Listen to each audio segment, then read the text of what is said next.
Hey everyone, Dr. Opperman from Simplicity Health, Direct Primary Care here in Centerville, Ohio. I want to talk to you guys just briefly today about a problem that plagues many people, and that's sleep. So whether it's falling asleep or having trouble falling asleep or staying asleep, I think maybe I have some solutions for you today that could potentially help with that. Let me start right out the gate with the biggest problem that I see in many of my patients. It seems like a simple problem. It seems like a problem that is so mundane, but it's a common problem, and I think it really contributes to many people's sleep issue, and that's clock watching. What do I mean by that? Well, let's say that you go to bed at 10 o'clock and you're tossing and turning and you wonder, how long has it been since I've been asleep? So you do the fatal error and then look over and, oh my goodness, it's been a whole hour. It's 11 o'clock. And then you toss and turn, and now the brain is firing all those neurons, and there's anxiety, and you're thinking about it, and you start clock watching. Oh my gosh, it's been 11:30. Oh my gosh, now it's midnight.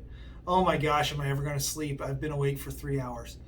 That is the fatal flaw that most people have trouble with. So what do you do instead? I recommend turning around the alarm clock or stop looking at the cell phone or getting the clock out of the room so you can't possibly know what time it is. That means that if you go to bed at 10 o'clock and you toss and turn for a little while and you can't fall asleep, you get out of bed, you go to the bathroom, you have no idea if it's been a half an hour or if it's been 3 hours. It's so much better and allows you to fall to sleep much quicker, not having those neurons firing, thinking about what time is it. So that's the number one error that I see in patients is clock watching. So if you're doing that, stop today. And I think that over a long period of time, that will really help to improve some of your sleep. If you're tossing and turning and you feel like it's just been forever, I still don't want you to know what time it is, but maybe it's a good idea to get out of bed. So what do? You get out of bed, you go sit on the couch, don't turn on the TV, don't get the iPad out, don't get Facebook out, don't look at your phone. All of those things, again, will fire those neurons and inhibit sleep.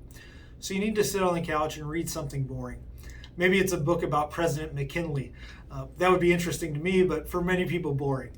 So find something boring to try to shut your mind down. When you feel tired again, go back to bed and retry sleep. We have to retrain our brains to know that bed is for sleep. It's not for reading on the iPad. It's not for looking at Facebook on the phone. It's not for worrying or anxiety or thinking about things. So we have to retrain our brains that bed is for sleep. And this is not a short process. This may take 3 to 6 months of stopping looking at the clock, of retraining your brain, getting out of bed and trying something else, and then going back to bed to try sleep again. That's a training process that may take time. So you have to think about those things and give it some time, and hopefully we can improve your sleep with just a couple easy things like that. Important to make sure that we set a routine. That means going to bed at the same time, waking up at the same time, setting an alarm clock. That's really helpful for your brain to train to sleep. Very important not to take daytime naps.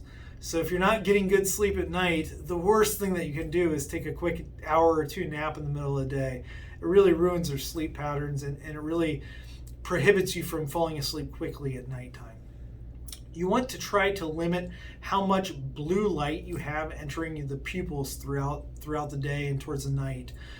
So melatonin levels increase, which makes you sleepy when your pupils or the pineal gland senses less light. And so if you have phones up to your face or a tablet up to your face or the television on or bright lights on, all of those things will really inhibit sleep. If you're taking melatonin, it's best to take it an hour or two before dark, not an hour or two before bedtime, which is oftentimes a mistake that people make because melatonin levels, again, increase in your brain about an hour or two before dark. It's all about light hitting the pineal gland that goes through the pupils. So we try to mimic physiology with melatonin. Finally, one last point about alcohol or sleeping pills. So you may think, well, how about a nightcap that makes me sedated, or how about the Ambien that helps me sleep at night? Unfortunately, those things tend to inhibit REM sleep, which is rapid eye movement sleep. That's the type of sleep that we need for restorative sleep. It helps us feel better. It helps us become more rejuvenated. An average 8-hour sleep per night usually ends up with 4 to 5 sessions of REM sleep, which is, again, that restorative sleep.